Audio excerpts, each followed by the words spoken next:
Hello नमस्कार, मैं हूं आशीष और मैं आपका वेलकम करता हूं कनेक्टिंग डॉट्स पे।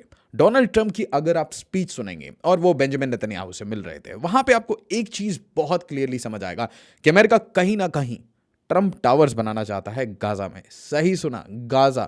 ये वही गाजा जहां पे ह्यूमैनिटेरियन क्राइसिस हुई थी। बोला गया भाई 40,000, 50,000, 60,000 लोगों को मारा गया और यहाँ पे प्लान ग्रेटर इजराइल वो एक्टिवेट हो चुका है। साइमल्टेनियसली दोस्तों, ये एंड ऑफ पैलेस्टीन है और ये जितने भी ये 50 साल 70 साल से पैलेस्टीन पैलेस्टीन चल रहा है, ये कहानी अब खत्म होने वाली है। और दोस्तों, यहाँ पे अमेरिका और पूरी दुनिया में कुछ रिएक्शंस आ रहे हैं। जिस तरीके से डोनाल्ड ट्रंप बेंजामिन नेतन्याहू से मिलते हैं, उसके बाद रिएक्शंस आते हैं, उनका बॉडी लैंग्वेज, उनका पोस्चर, ये बहुत कुछ बताता है। और उसके बाद ट्रंप एक बहुत वायरल स्पीच देते हैं।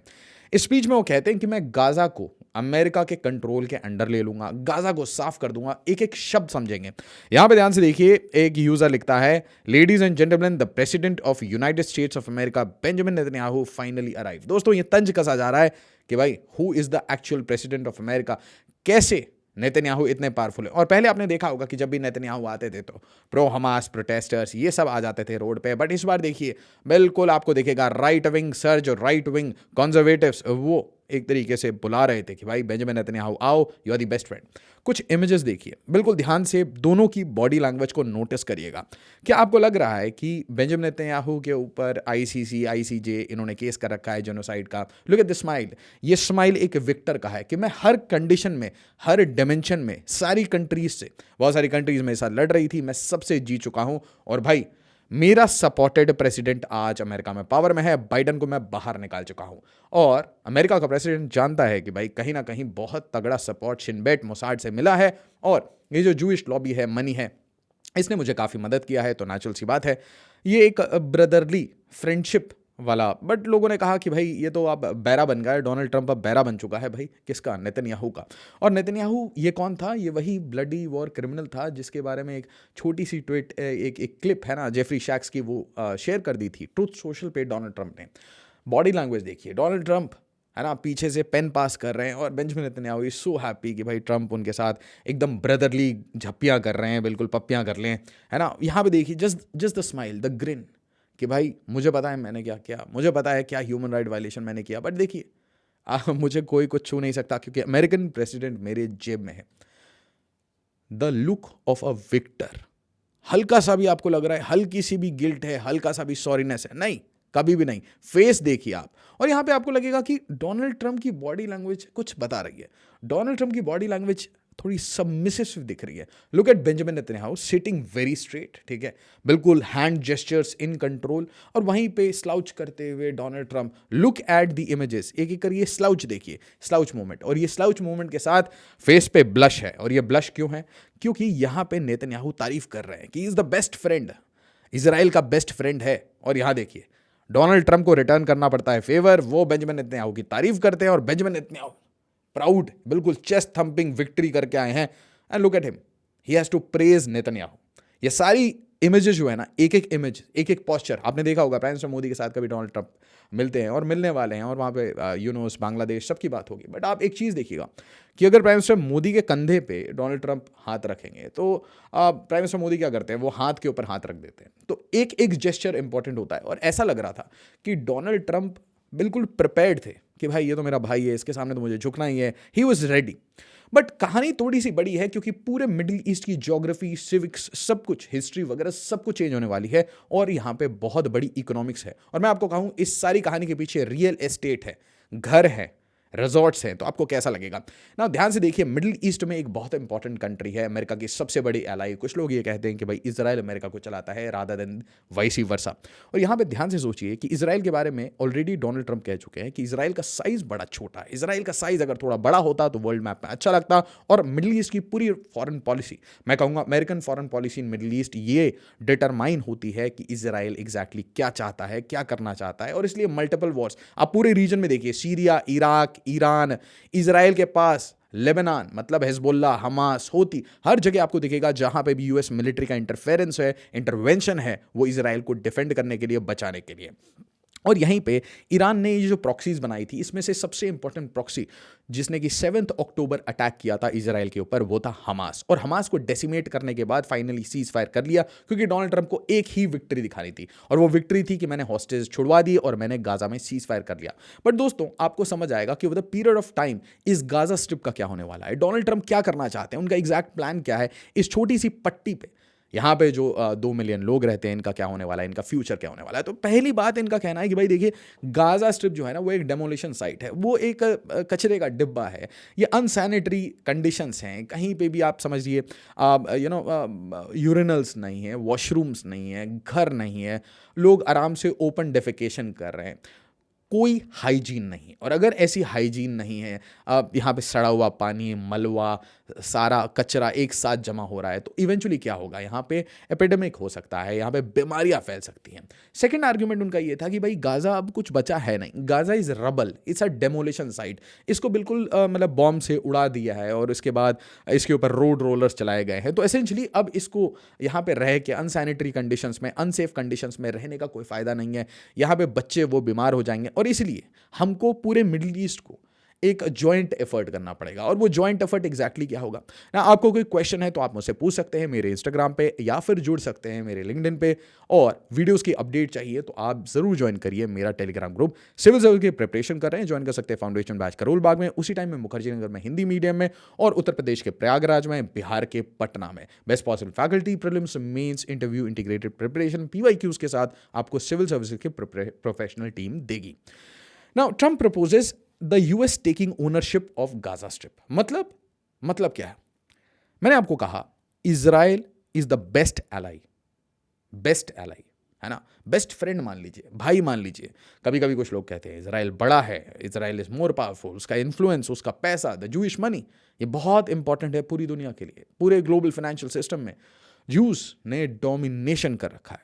और उसके बाद अमेरिका कहता है, उसी का एलाई, इजराइल का एलाई, ये कहता है कि जो गाजा है, जहाँ पे हमास ऑपरेट करता है, जहाँ से पैलेस्टीनियन कॉज पूरी दुनिया में चलता है, जैसे कतर फंड करता है, दुनिया भर की जितनी मुस्लिम कंट्रीज हैं वो इस इशू से पर्टिकुलरली, देखिए आप अगर आप इसके सेंटिमेंट्स देखिएगा, कंट्रीज लाइक बांग्लादेश, पाकिस्तान, यहाँ पे बहुत ज़्यादा सेंटिमेंट, मैं कहूँगा पाकिस्तान के खुद के सेंटिमेंट्स का कोई मतलब इम्पैक्ट नहीं है, पाकिस्तान की खुद की हालत ख़राब है, बट आप समझिए पूरी दुनिया में सऊदी अरेबिया, ईरान, सारे लोग इस गाजा स्ट्रिप के बारे में बहुत कंसर्न रहते हैं। यहाँ पे पैलेस्टीनियंस रहते हैं, और पैलेस्टीनियंस का फ्यूचर क्या होगा। तो डोनाल्ड ट्रंप ये बताते हैं कि भाई देखिए, ऐसा है कि मैं बहुत पावरफुल आदमी हूँ, और मैं अमेरिका का प्रेसिडेंट हूँ, और इसीलिए मैं ये सब जो कचरा है, गंदगी है, यहाँ पे अनसैनिटरी कंडीशन है, डेमोलिशन साइट है, इसका कंट्रोल ना हम अमेरिका, है ना, अमेरिका ले लेगा पूरे गाजा स्ट्रिप को। उसके बाद क्या है, Trump says US will take over Gaza Strip and doesn't rule out using American troops। मतलब बूट ऑन द ग्राउंड हो सकता है, मिलिट्री हो सकता है, और इवेंचुअली इसका मतलब ये होगा गाजा को धीरे धीरे खाली करा जाएगा, अमेरिकन कंट्रोल में लिया जाएगा। Trump plans to clean out. अब ये क्लीन आउट का मतलब क्या है, देखिए कुछ रबल बच गया है तो रबल को हटाना है, पूरी लैंड को समतल करना है, बड़ी ही प्रीमियम लैंड है। और डोनाल्ड ट्रंप इसके बारे में पहले भी कह चुके हैं कि भाई देखिए, अगर आप लोकेशन वाइज देखेंगे तो जिस जगह ये इजराइल है, जिस जगह गाजा स्ट्रिप है, उसके पड़ोस में मेडिटेरेनियन सी है, तो it's very premium beach view है, आपके पास बड़े बड़े बंगलो बन सकते हैं, बड़े बड़े रिवेरास बन सकते हैं, रिजॉर्ट्स बन सकते हैं, और दुनिया भर के टूरिस्ट यहाँ पे आ सकते हैं, जिस तरीके से वो जॉर्डन जाते हैं, और मल्टीपल जैसे आइलैंड कंट्रीज में आराम से वेकेशन मनाना जाते हैं, पर्टिकुलरली विंटर्स में, तो वैसे ही अमेरिकन भी यहाँ पे आके घूम सकते हैं, इजरायली भी घूम सकते हैं, और पूरा यूरोप, वेस्टर्न यूरोप, वो इसको एंजॉय कर सकता है। तो यहाँ पे ये सब करने के लिए पहले हमें गाजा का रबल साफ करना पड़ेगा, उसको बिल्कुल क्लीन अप करना पड़ेगा। साइमल्टेनियसली दोस्तों, आपको पता होना चाहिए कि बाइडेन ने कुछ बड़े बॉम्ब्स, जिनकी मैं कहूँगा वेट के हिसाब से या डेटोनेशन के हिसाब से, जो बड़े बॉम्ब्स थे, बिग बॉम्ब्स, उनको रोक दिया था। ट्रंप ने कहा भाई पैसे दिए इजराइल ने तो हम उनको देंगे, नेचुरल सी बात है। और उसके बाद US क्योंकि इसको कंट्रोल करेगा और हम इसे साफ करेंगे, तो हम ये भी ढूंढेंगे कि वहाँ पे ऐसे कौन से लाइव वेपन्स हैं जो कि डेटोनेट नहीं हुए, उसे हम बेसिकली डिफ्यूज़ करेंगे। तो हमें ये भी काम करना है, मतलब पूरे गाजा की इंस्पेक्शन करनी है, टनल बर्बाद करने, सब कुछ हम करेंगे। कौन करेगा? अमेरिका। इजराइल नहीं करेगा, अमेरिका करेगा। तो दोस्तों, क्या इसमें ह्यूमन राइट अब्यूज़ अभी तक नहीं हुआ? और अगर हुआ है, क्योंकि हमें मतलब नहीं है Iran Israel, okay fine, but अगर हुआ है तो जब भारत के ऊपर ह्यूमन राइट वायलेशन की बात आती है तो एक ऐसी फाइल बना के हमारे पास हमेशा रहनी चाहिए, MEA के पास एक फाइल रहनी चाहिए जिसमें आप जैसे ही वो रिपोर्ट आने वाला हो 2 दिन पहले आप वो फाइल सामने रख दो कि भाई अपने दामन में देखो कितने दाग हैं, इससे पहले कि तुम्हारे हमारे ऊपर 2-4 फालतू के रिपोर्ट बनाओ, भारत को बदनाम करो, ज़रा देख लो ना। यहाँ पे देखिए, Trump proposes US tech over of Gaza, level it and build resorts. तो आइडिया आपको समझ आया कि गाजा से गाजन्स को हटाना है, पैलेस्टीनियंस को हटाना है, पैलेस्टीनियन कॉज खत्म हो जाएगा, टनल्स को खत्म करना है, हमास को खत्म करना है, और फिर इवेंचुअली ये लोग जाएंगे क्या, ये करेंगे क्या? तो भाई इसको रोड रोलर करके हम पूरा एकदम सपाट करके, और उसके बाद हम यहाँ पे रिवेरा ऑफ मिडिल ईस्ट बनाएंगे, हम इसे रिजॉर्ट बनाएंगे। और आपको लग रहा होगा कि ये कहानी थोड़ी अजीब सी लग रही है कि भाई पहले आपने 40,000 60,000 लोग मार लिए, दुनिया भर के मुस्लिम कंट्रीज वो वैसे ही बहुत इमोशनल है इस इशू को लेकर, सबने बोला है कि हम इजराइल के साथ तभी दोस्ती कर पाएंगे जब वो पैलेस्टीनियन स्टेट, और पर्टिकुलरली ये स्टेटमेंट आता है सऊदी अरेबिया से। एमबीएस का ये मानना है कि अगर आप एक पैलेस्टीनियन स्टेट दे देते हो तो इससे मिडिल ईस्ट में लॉन्ग टर्म पीस आएगा, एंड मोस्ट इंपॉर्टेंटली इसके बाद हम भी इजराइल के साथ अच्छे रिलेशंस मेंटेन करेंगे। बट ऐसा लगता नहीं है डोनाल्ड ट्रंप का कोई पैलेस्टीनियन प्लान है भी। Jared Kushner, son in law, इन्होंने 10 महीने पहले ये आइडिया दिया था कि भाई जो ये वाटर फ्रंट प्रॉपर्टीज़ है ना, इसमें बहुत ब्यूटीफुल बड़े बड़े बंगलो बनेंगे, ठीक है। जैसे बीच प्रॉपर्टी की बात होती है ना कि मालिबू में बनाएंगे, या फिर किसी भी आप कोस्ट लाइन पे देखिए, और वेस्ट कोस्ट लाइन कैलिफोर्निया, तो कहीं पे भी आप देखेंगे कि कोस्ट लाइन पे अगर कोई प्रॉपर्टी होती है उसकी प्राइस बहुत ज़्यादा प्रीमियम प्रॉपर्टी होती है। तो जैरेड कुशनर का मानना है कि गाजा का जो लोकेशन है वहाँ पे बहुत अच्छी बिल्डिंग्स बन सकती है, बड़े सारे रिजॉर्ट होटल्स बन सकते हैं। इमेजिन करिए जहाँ पे 40,000 60,000 लोगों को मारा गया है, वहां पे अब अमेरिका ऐसे रिजॉर्ट्स प्लान कर रहा है, और ये अभी की बात नहीं है, पुरानी बात है। और इसके बाद जिस तरीके से दूसरी कंट्रीज और दूसरे पब्लिकेशंस लिखते हैं कि भाई अमेरिका फेल हो गया है, उसी तरीके से ट्रंप का ये मानना है कि गाजा जो है वो एक फेल्ड स्टेट है, it has never worked, it will never work. तो ऑलरेडी वो डेमोलिशन साइट है, सब कुछ बर्बाद हो चुका है, तो क्या पॉइंट है? बट क्वेश्चन ये है, इसे बिल्ड कौन करेगा, इसके पैसे कहाँ से आएंगे? क्या अमेरिका में तो ये बात हो रही थी ना कि हम पैसे को बचाएंगे, पैसे वेस्ट नहीं करेंगे। और आज एक बहुत फनी सा मेरे को आइडिया आया, मैं कहा बोइंग 737 747 से आप आराम से लोगों को डिपोर्ट कर सकते हो, बट डोनाल्ड ट्रंप 200 लोगों को है ना डिपोर्ट करते हैं, 200 इंडियंस, और उसको अमृतसर भेज रहे थे C-17 ग्लोब मास्टर पे। तो मैं सोच रहा था कि एक मिलिट्री जो एयरक्राफ्ट है, हैवी हॉल एयरक्राफ्ट है, इसकी जो मतलब पर gallon how many miles you are doing, वो काफ़ी कॉस्टली होगा। उसको मैंने कैलकुलेट किया तो मुझे समझ आया कि अननेसेसरी यहाँ पे कॉस्ट कटिंग की जगह ओवर स्पेंडिंग हो रही है, just to show off your American might, countries को धमकाने के लिए, डराने के लिए। उसी तरीके से अब ये क्या बोल रहे हैं कि भाई देखिए हम बहुत पावरफुल हैं और हमारे सारे एलाइज हैं, और ये एलाइज कौन है? ये सारे ऑयल रिच नेशंस हैं। एसेंशियली दोस्तों हम बात कर रहे हैं GCC, गल्फ कोऑपरेशन काउंसिल, तो सऊदी अरेबिया, ओमान, UAE, सारी कंट्रीज, इन सब के पास, इंक्लूडिंग कतर जो पीस की बात कर रही थी, पैलेस्टीनियन कॉजेस की बात कर रही थी, इन सब के पास काफ़ी सारा तेल गैस है, तो ये आराम से पैसे दे सकते हैं गाजा रीबिल्डिंग की। मतलब ट्रंप का ये मानना है कि इसमें भी अमेरिका पैसे खर्च नहीं करेगा, और क्योंकि यहाँ की जो कंडीशंस हैं उससे लोग धीरे धीरे मर ही जाएंगे, eventually they are dying a slow death, और इसीलिए ये बच्चे, ये बूढ़े लोग, ये सारे इंजर्ड लोग, अब इन्हें हमें रीलोकेट करना पड़ेगा। मतलब एसेंशियली गाजा में बीच फ्रंट प्रॉपर्टीज़ बनेंगी, और इसमें इजरायली मनी आएगा, जूइश मनी आएगा, अमेरिका से पैसे आएंगे, इनके इन्वेस्टमेंट बैंक्स, और कमेंट में ज़रूर बताइएगा ऐसे कौन से इन्वेस्टमेंट बैंक्स हैं जो यहाँ पे नेचुरल सी बात है इन्वेस्ट करेंगे, जिन्होंने व्लोदिमीर ज़ेलेंस्की के साथ भी इन्वेस्टमेंट की थी यूक्रेन में। तो गाजा में ये रीबिल्डिंग के नाम पर आएंगे, एंट्री करेंगे। इवेंचुअली दोस्तों ये एक अमेरिकन इजरायली इन्फ्लुएंस जोन बन जाएगा, जहाँ पे लोग वेकेशन मनाने आएंगे, और गाजन्स जाएंगे इजिप्ट में जाएंगे, इजिप्ट में सेटल करेंगे, क्योंकि इजिप्ट बहुत परेशान रहता है पैलेस्टीनियन कॉज के ऊपर। उसी तरीके से जॉर्डन।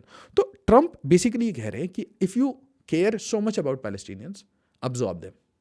तो भाई आप जॉर्डन है, और जॉर्डन के किंग से मिलने वाले हैं डोनाल्ड ट्रंप, तो जॉर्डन को ब्लैकमेल करना, इजिप्ट को ब्लैकमेल करना, क्योंकि भाई इजिप्ट बहुत सारे लोन लेता है, जॉर्डन की पूरी सिक्योरिटी आर्किटेक्चर वो इजराइल और अमेरिका पर डिपेंडेंट है। उसी टाइम में इंडोनेशिया कि भाई थोड़े कुछ लोग आप इंडोनेशिया चले जाइए, मतलब गाजा के लोगों को दुनिया भर में भेज दो, उनकी ज़मीन लेके उसमें बड़े बड़े रिजॉर्ट बना के इजराइल और अमेरिका पैसे बनाए, इनकी कंपनीज पैसे बनाए, और इवेंचुअली क्योंकि ये अमेरिकन इजरायली इन्फ्लुएंस रीजन के पास आता है, तो मैं ये कह सकता हूं इसका दो ही उपाय है। या तो Gaza will become a part of Israel, which is very simple. Alternatively, पूरे गाजा को आप ये समझ सकते हैं कि एक फॉरेन टेरिटरी ऑफ अमेरिका है, एक आइलैंड की तरह। जिस तरीके से इंडियन ओशन रीजन में आप मान के चलिए डियागो गार्सिया है, उसी तरीके से एक सिक्योरिटी आर्किटेक्चर के साथ बहुत अच्छी बीच फ्रंट प्रॉपर्टीज, रिजॉर्ट्स ये बनाना चाहते हैं डोनाल्ड ट्रंप। अभी देखिए, Trump to post Gazan relocation plan will happen, Egypt and Jordan won't say no.